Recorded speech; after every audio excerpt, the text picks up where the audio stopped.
اعوذ باللہ السمیع العلیم من الشیطان اللعین الرجیم بسم اللہ الرحمن الرحیم الحمد للہ وکفی وسلام علی عبادہ الذین اصطفی اما بعد فقد قال اللہ سبحانہ وتعالی فی محکم کتابہ المبین بسم اللہ الرحمن الرحیم قل اعوذ برب الفلق من شر ما خلق ومن شر غاسق اذا وقب ومن شر النفاثات فی العقد ومن شر حاسد اذا حسد۔ عزیزان محترم، سورہ فلق کی تلاوت کا شرف حاصل کیا گیا۔ سورہ فلق قرآن مجید کا 113واں سورہ ہے اور اس سورہ مبارکہ میں 5 آیتیں۔ حکم ہوا پروردگار عالم کا اپنے حبیب کو کہ قل، حبیب کہو، اعوذ برب الفلق، میں پناہ چاہتا ہوں صبح کے پروردگار کی، اللہ کی پناہ چاہتا ہوں۔ من شر ما خلق، ہر وہ شے جو اس نے خلق کی ہے اس کے شر سے میں اللہ کی پناہ میں جانا چاہتا ہوں، اس کے شر سے بچ کر۔ پہلا شر من شر ما خلق، جو کچھ بھی اس نے خلق کیا ہے، ان مخلوقات میں جو شر ہے میں ان شروں سے بچ کر اللہ کی پناہ میں جانا چاہتا ہوں۔ و من شر غاسق اذا وقب، اور رات جب تاریک ہو جائے تو میں اس کے شر سے بچنا چاہتا ہوں۔ وَمِن شَرِّ النَّفَّاثَاتِ فِي الْعُقَدِ، اور وہ شخصیتیں جو گرہوں میں پھونک مارتی ہیں ان کے شر سے بھی بچنا چاہتا ہوں۔ وَمِن شَرِّ حَاسِدٍ اِذَا حَسَدَ، اور حاسد جب حسد کرے تو میں اس کے حسد کے شر سے بھی پناہ چاہتا ہوں اور پروردگار عالم کی بارگاہ میں جانا چاہتا ہوں۔ مفسرین نے یہ لکھا ہے کہ یہ سورہ مکے میں نازل ہوا، اور بہت سے مفسرین نے یہ تحریر کیا کہ یہ سورہ مدینے میں نازل ہوا۔ اکثریت کا خیال یہی ہے کہ یہ مدنی سورہ ہے۔ دیکھیے، کائنات لفظ کن سے چلی، انما امرہ اذا اراد شیئا ان یقول لہ کن فیکون، تو یہ سارا کائنات کا جو ہنگامہ ہے وہ اس کا آغاز ہے لفظ کن۔ اس نے کن کہا، جمادات خلق ہوئے، نباتات خلق ہوئے، حیوانات پیدا ہوئے، انسان پیدا ہوا۔ دیکھیے، جمادات میں نہ حس ہے، نہ حرکت ہے، نہ ارادہ ہے، نہ نمو ہے۔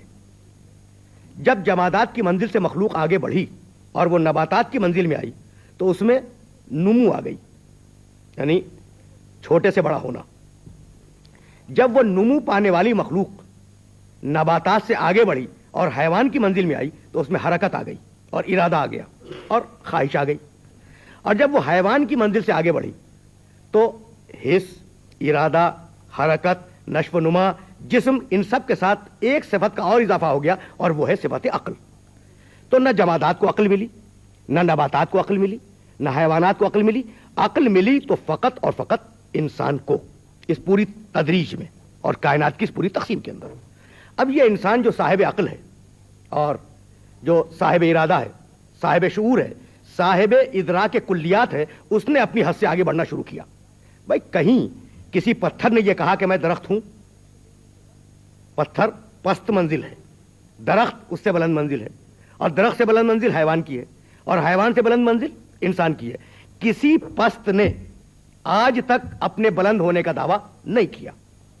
یعنی میں عرض کروں آپ کی خدمت میں ایک چھوٹا سا جملہ، وہ یہ کہ بلند اور پست کا فرق یہ ہے کہ اگر آدمی بلند ہے، جانور پست ہے۔ اگر آدمی جانور کو کھا لے تو یہ واقعہ ہے، اور اگر جانور آدمی کو کھا لے تو اب یہ واقعہ نہیں، حادثہ ہے۔ یعنی پست اگر بلند کو استعمال کرے تو یہ حادثہ ہوگا، بلند اگر پست کو استعمال کر لے تو یہ واقعہ ہوگا۔ تو یہ تدریج ہے کائنات کے اندر۔ لیکن کبھی پتھر نے یہ نہیں کہا کہ میں درخت ہوں، کبھی درخت نے یہ نہیں کہا کہ میں حیوان ہوں، کبھی حیوان نے یہ آواز نہیں بلند کی کہ میں انسان ہوں. یعنی ہر ایک اپنی حد میں رہا, لیکن یہ انسان تھا جو اپنی حد سے آگے بڑھا. کبھی اس نے خدائی کا دعویٰ کیا, کبھی اس نے نبوت کا دعویٰ کیا. یعنی فرعون یہ چاہتا ہے کہ اسے خدا تسلیم کیا جائے, اور مسیلمہ کذاب یہ چاہتا ہے کہ اسے نبی تسلیم کر لیا جائے. تو اب جہاں سے زندگی عقل کی رفاقت میں آئی, وہاں عقل نے سرکشی پیدا کی, تمرد پیدا کیا, اور اپنی حد سے آگے بڑھنے کی خواہش انسان کو دے دی. تو اب اس سرکش عقل کو ضرورت تھی لگاموں کی, کہ وہ کچھ ایسی لگامیں ہوں جو انسان کی سرکش عقل کو کھینچے رہیں اور اسے اپنی کنٹرول اور اپنے قابو میں رکھیں. اور اسی لگام کا نام اصطلاح شریعت میں نبوت اور رسالت ہے.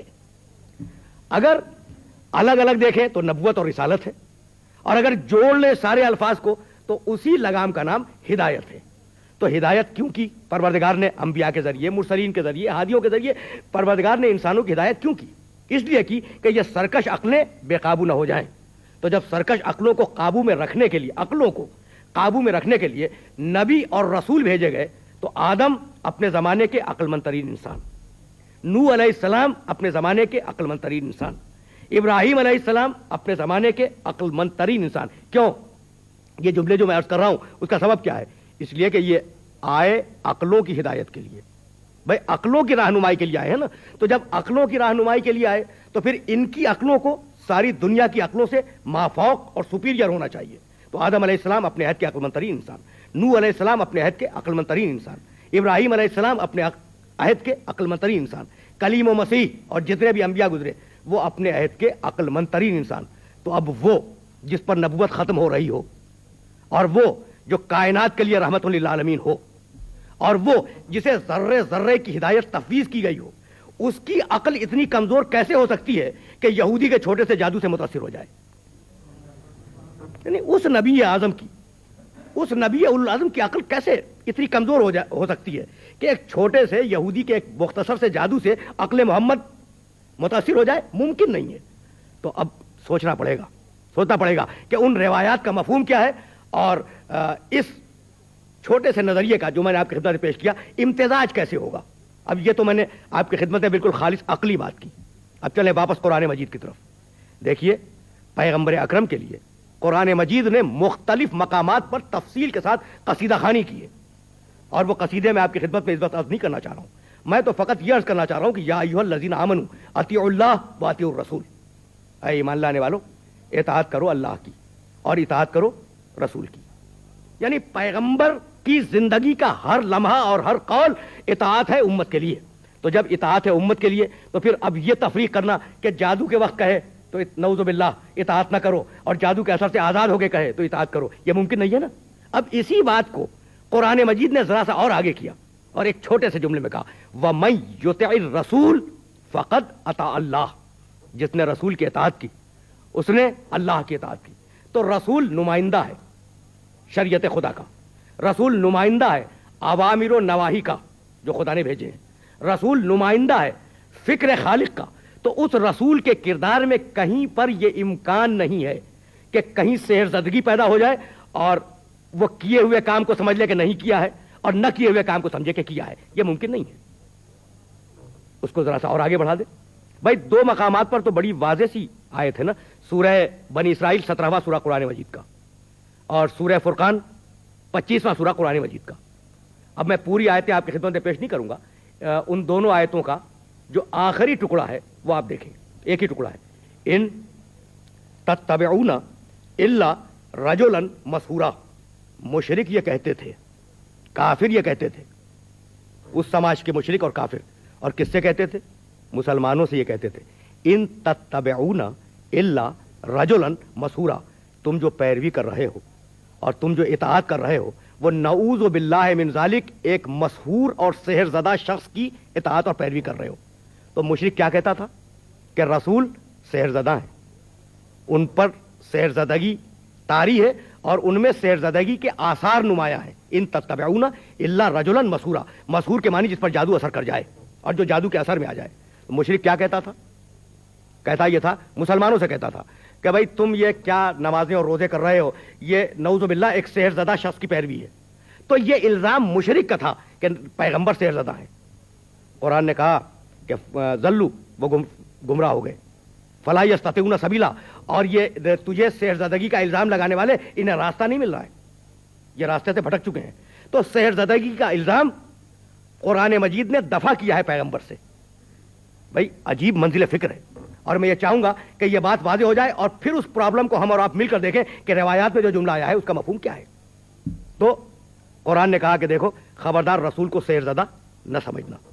اب اور آگے بڑھ جائیں، لا یفلح الساحر حیث اتی، بھائی جادوگر کہیں سے بھی حملہ کرے وہ کبھی کامیاب نہیں ہوگا۔ تو جب جادوگر کی ناکامیابی کی ضمانت قرآن نے دے دی ہے تو اس کا جادو خاتم النبیین پہ کیسے اثر کر جائے گا؟ یہ ممکن نہیں ہے۔ ذرا سا اور آگے بڑھ جائیں، بھائی فرعون کا سجا ہوا دربار ہے، فرعون کا سجا ہوا دربار ہے، ایک طرف سارے جادوگر کھڑے ہوئے ہیں، دوسری طرف موسیٰ اور ہارون کھڑے ہوئے ہیں، اور سارے جادوگروں نے زور لگا لیا، لگایا یا نہیں موسیٰ کے خلاف، اور وہ سارے جادوگر موسیٰ کے مقابلے پر ناکامیاب ہو گئے۔ تو اب مجھے جملہ کہنے کی اجازت ہے کہ موسیٰ علیہ السلام اولو العزم نبی ہیں، صاحب توریت ہیں، صاحب شریعت ہیں، اور ان کے مقابلے پر آنے والے سارے جادوگر ناکامیاب ہو گئے۔ تو وہ نبی جس کے ایک امتی خود موسیٰ علیہ السلام بھی ہیں، کیا وہ نبی کسی چھوٹے سے جادو سے اثر انداز ہو سکتا ہے؟ اس کا کوئی امکان نہیں۔ بھائی موسیٰ علیہ السلام ہمارے نبی کے امتیوں میں ہیں، اور کبھی میں اس کی دلیل بھی آپ کی خدمت میں پیش کروں گا، اور میں پہلے بھی آیت پیش کر چکا ہوں۔ تو وہ جو فخر موسیٰ ہو، وہ موسیٰ کا اتباع کرنا جس نبی کا فریضہ ہو اور جس نبی کی ذمہ داری ہو، اس نبی کے متعلق یہ کہنا کہ وہ جادو کے اثر میں آ جائے، یہ ممکن نہیں ہے۔ تو ایک طرف یہ بات طے ہے کہ عقل نبوت، فکر نبوت، شعور نبوت جادو کے اثر میں آ نہیں سکتی۔ بھائی کیوں نہیں آ سکتی؟ اس لیے نہیں آ سکتی، دیکھیے وَاصْبِرْ لِحُکْمِ رَبِّکَ فَلَا تُطِعْ مِنْہُمْ آثِمًا أَوْ کَفُورًا۔ حبیب وحی الہی کا اپنی زندگی کے ہر آن میں اور زندگی کے ہر لمحے میں انتظار کرو۔ دیکھیے کتنا عجیب و غریب حکم ہے، حبیب ہم تم پر وحی بھیج رہے ہیں تو تمہارا فریضہ یہ ہے کہ اس وحی کا انتظار ہر وقت کرتے رہو۔ اب طے ہے کچھ کہ وحی کب آئے گی اور کب نہیں آئے گی؟ بھائی صبح کو بھی آ سکتی ہے، شام کو بھی آ سکتی ہے، آدھی رات کے وقت بھی وحی آ سکتی ہے، اور نماز صبح کے وقت بھی وحی آ سکتی ہے۔ اور پیغمبر کو حکم کیا ہے کہ زندگی کے ہر لمحے میں وحی الہی کا انتظار کرو۔ اور یہ وحی آتی کہاں ہے؟ عقل رسول پر۔ تو وہ عقل رسول جو مرکز وحی الہی ہو، اس میں سرے منہ کسی شائبہ خلل کا امکان نہیں ہے۔ عقل رسول مرکز وحی الہی ہے۔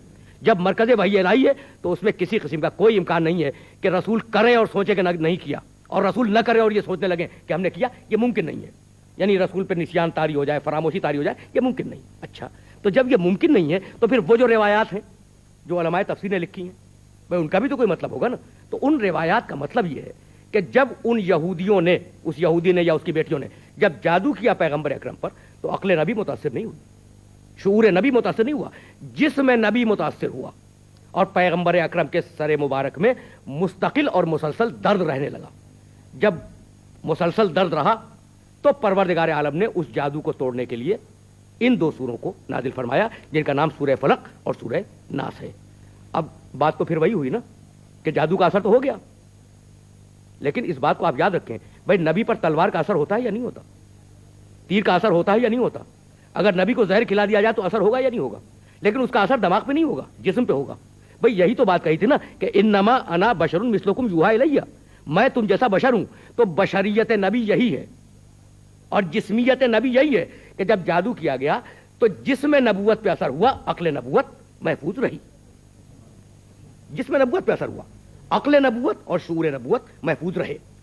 جب جسم نبوت پہ اثر ہوا تو اسے توڑنے کے لیے پروردگار عالم نے ان دو سوروں کو نازل فرمایا، جس کے پہلے سورے کی تلاوت کا شرف میں نے حاصل کیا۔ بسم اللہ الرحمن الرحیم، قل اعوذ برب الفلق۔ حبیب قل کہہ دو، اعوذ میں پناہ میں جاتا چاہتا ہوں، پناہ مانگتا ہوں، کس کی پناہ؟ رب الفلق کی۔ ذرا الفاظ کی تشریح۔ فلق بر وزن قمر، اس کے معنی صبح کی سفیدی جو نمودار ہوتی ہے۔ فلق بر وزن فجر، اس کے معنی پھاڑ دینا۔ تو رب الفلق کے معنی صبح کا پروردگار۔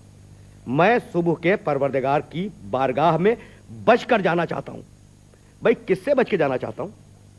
کس سے بچ کے؟ من شر ما خلق، مخلوقات کے شر سے، ومن شر غاسق اذا وقب، رات کے شر سے، تاریکی کے شر سے جب وہ چھا جائے، وَمِن شَرِّ النَّفَّاثَاتِ فِی الْعُقَدِ، اور گرہوں میں پھونک مارنے والیاں، نفاسات پھونک مارنے والیاں، عقد گرہیں، تو یہ جو لفظ مؤنث کا استعمال ہوا نا، پھونک مارنے والیاں، تو اس سے مراد واقعاً عورتیں ہوں یہ ثابت نہیں ہے، پھونک مارنے والی شخصیتیں، بھائی مؤنث تو ہو گیا نا، تو ہر مخلوق کے شر سے بچا لے، رات کی تاریکی کے شر سے بچا لے، پھونک مارنے والی شخصیتوں کے شر سے بچا لے، اور حسد کرنے والے کے حسد کے شر سے مجھے بچا لے۔ بھئی یہ فلق کا پروردگار، رب الفلق کے معنی فلق کا پروردگار، اور جب بے لگا دیں آپ، قل اعوذ برب الفلق، تو اب یہ رب الفلق نہیں کہلائے گا، رب الفلق کہلائے گا۔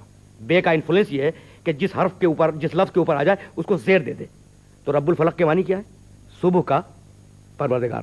دیکھیے یہ جو فلق ہے نا، دو مقامات پر پروردگار عالم نے سورہ انعام میں اسے استعمال کیا ایک صیغے میں، فالق الحب والنوا، دانے کو اور گٹھلیوں کو پھاڑنے والا، فالق الاصباح، صبح کو پھاڑنے والا، یہ دونوں سورہ انعام کے اندر ہیں، دو مسلسل آیتوں میں۔ تو اب یہ پھاڑنے والے کے معنی کیا ہیں؟ جس طریقے سے وہ دانے کو پھاڑ دیتا ہے اور پھاڑنے کے بعد اس میں سے کوپل نکالتا ہے اور کوپل کو ایک تناور درخت بنا دیتا ہے، اسی طریقے سے چھائی ہوئی تاریکی میں وہ جب نور صبح کو ہوادہ کرتا ہے تو گویا تاریکی کو پھاڑ کر نور کے بیج کو پروان چڑھاتا ہے۔ اس لیے رب الفلق کا لفظ استعمال ہوا۔ اور یہ رب الفلق کا لفظ، بھائی صبح کا پروردگار، کیا وہ شام کا پروردگار نہیں ہے؟ وہ شام کا بھی ہے، وہ دوپہر کا بھی پروردگار ہے، وہ آدھی رات کا بھی پروردگار ہے، لیکن بلاغت کلام یہ ہے کہ جو لفظ موضوع سے مطابق ہو اس لفظ کو استعمال کیا جائے۔ تو چونکہ شرور، آفتیں، بلیات اور پریشانیوں کا تذکرہ آگے ہو رہا تھا، تو کہا کہ جس طریقے سے ہم تاریکیوں کو پھاڑ کر نور نکالتے ہیں، اسی طریقے سے تمہاری پریشانیوں کو پھاڑ کر اس میں سے خیر نکالنے والے ہیں، اس لیے لفظ رب الفلق استعمال کیا۔ اب ذرا اور آگے بڑھ جائے۔ بھائی 4 شر بیان کیے ہیں، لیکن ان 4 شروں میں سے پہلا جو شر ہے وہ ہے جنرل، عام، اور اس کے بعد 3 جو شر ہیں وہ گنائے گئے ہیں خاص۔ من شر ما خلق، پروردگار میں تیری پناہ چاہتا ہوں، تیری بارگاہ میں آ رہا ہوں، کس کے شر سے بچ کر؟ جس چیز کو بھی تو نے خلق کیا ہے۔ بھائی عجیب بات ہے، من شر ما خلق، اس کی مخلوقات کے جو شر ہیں، ان سے میں بھاگ رہا ہوں۔ تو پروردگار یوں بھی آیت میں یوں بھی فرما سکتا تھا کہ میں جو چیزیں خلق ہوئی ہیں ان کے شر سے بھاگ رہا ہوں۔ پروردگار تو نے جو چیزیں خلق کی ہیں میں ان کے شر سے بھاگ رہا ہوں، نہیں، جو چیزیں اس نے خلق کر دی ہیں ان کا شر، یعنی شر کی نسبت پروردگار کی طرف نہیں ہے، شر کی نسبت مخلوق کی طرف ہے۔ بتلانا یہ چاہ رہا تھا میں کہ اس آیہ مبارکہ میں جو دقیق ترین بات پروردگار عالم نے رکھی ہے، وہ دقیق ترین بات یہ کہ شر کی نسبت خالق پروردگار تیرے شر سے بھاگ رہا ہوں، نعوذ باللہ، ایسا نہیں، تیری جو خلق کردہ چیزیں ہیں میں ان کے شر سے بھاگ رہا ہوں۔ اچھا تو کیا پروردگار کی کسی شے میں شر ہو سکتا ہے؟ یہ میں پوچھنا چاہ رہا ہوں اپنے سارے سننے والوں سے۔ بھئی اللہ تو خیر ہی پیدا کرے گا نا، شر پیدا کرنے کا امکان نہیں ہے۔ دیکھیے اللہ نے جتنی بھی چیزیں پیدا کی ہیں وہ سب کی سب خیر ہیں، لیکن وہ ساری چیزیں کسی نہ کسی نسبت سے ضرر کا پہلو ضرور رکھتی ہیں۔ پانی سے بڑا خیر کیا ہوگا جس پر حیات انسانی کا دار و مدار ہے، لیکن یہی پانی اگر سیلاب کی صورت میں آ جائے تو شر ہے یا نہیں ہے؟ بھائی آگ اگر نہ ہو تو نہ موسیٰ علیہ السلام کو نبوت ملے اور نہ ہمارے گھروں میں چولہے جلیں، نہیں، کتنا بڑا خیر ہے یہ آگ، لیکن یہی آگ اگر نعوذ باللہ خدا نہ خواستہ کسی گھر میں لگ جائے تو باعث نقصان ہے یا نہیں ہے؟ تو ہر شے میں، اس کی خلق کی ہوئی ہر شے میں پہلو خیر بھی ہے اور پہلو شر بھی ہے جو نسبی ہے۔ جب وہ پہلو شر محفوظ ہے ہر شے کے اندر تو پروردگار میں تیری پناہ میں آنا چاہتا ہوں جتنی بھی مخلوقات ہیں ان سب کے شر سے بچ کر۔ اب یہ جنرل دعا تھی، اس کے بعد گنائی کہ وہ چیزیں کیا ہیں۔ تو پہلا شر رات کی تاریکی کا شر، پروردگار اس سے بچا لے۔ اب یہ رات کی تاریکی بھی ہو سکتی ہے اور یہ موہوم مستقبل، دیکھیں آپ کا مستقبل اندھیرے میں ہے، اب کچھ نہیں معلوم کہ کل کیا ہونے والا ہے، تو یہ بھی تو ایک تاریکی ہے نا۔ تو مستقبل جو ہمارا غیر یقینی ہے،